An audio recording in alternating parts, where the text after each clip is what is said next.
Olivier, Trevor Benjamin, woo! And how's it dealt with? Thank you. Lois wants to know if anyone ever experienced it on or off the pitch, and how is it dealt with? Yes. Well, if we all here, it's because we somehow did experience it. I've experienced it a couple of years ago playing for Newcastle away in Italy. We were playing, the game started playing, and there was some monkey chanting, blood going throughout the stadium.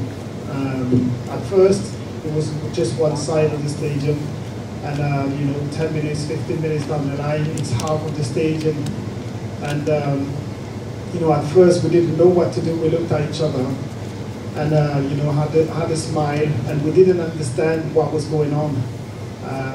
But you know, straight after, we decided to go and see the referee. The referee went straight to see the manager from the other team, and from that they made an announcement throughout the stadium. And luckily the monkey chant and the booing stopped, and we finished the game. So it was a horrible night now when I think about it.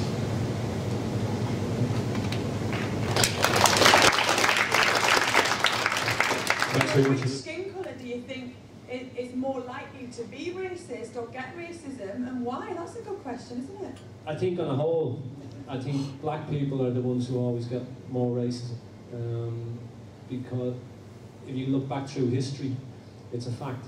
You know, when you go back to the slave trade, white people enslaved black people because white people thought that they were better than black people. How did you get the idea to start to racism in the red card? Okay, so this is a question for Jed. The idea came from, I was doing a project like this one with young people in terms of anti-racist education. We'd done an education pack, and we sent it to various football players, and one football player, Shaka Hislop, wrote a letter back saying he liked the education pack, he liked the idea of changing attitudes, that people aren't born racist, they learn racism, and therefore if you learn to be racist, you can learn to be an anti-racist. What's the most common type of racism, and how would you stop it? So what's the most common type of racism, and how would you stop it? Who wants to answer that question? It's quite a difficult question, John.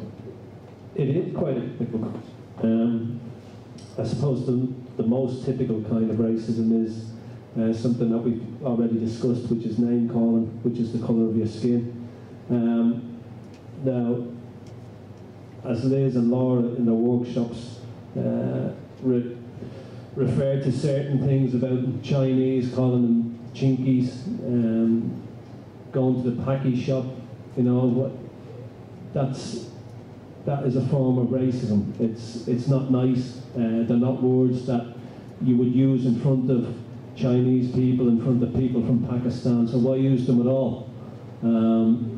Corner shop, call it by its name. Chinese takeaway, call it by its name. But I suppose the most common form of racism is name calling. And as we've seen in the video, or in the name calling can then lead on to different issues. It can lead on to violence, and it can then lead on to murder, as in the case of Johnny Delaney, because he was different to everybody else, because he was a traveller. People didn't like it, they didn't know him, they just knew that he was a traveller, didn't accept that, and it ended up costing him his life. So the most common form of racism, of course, is name calling, but name calling then leads on to other things. It's like telling jokes. You know, we all hear jokes, we all tell jokes, but then jokes lead on to name calling, onto fighting, onto physical violence, and then onto murder, as we've seen in the DVD. So we've got to be very, very careful, because one thing leads on to another, and then all of a sudden it escalates out of control.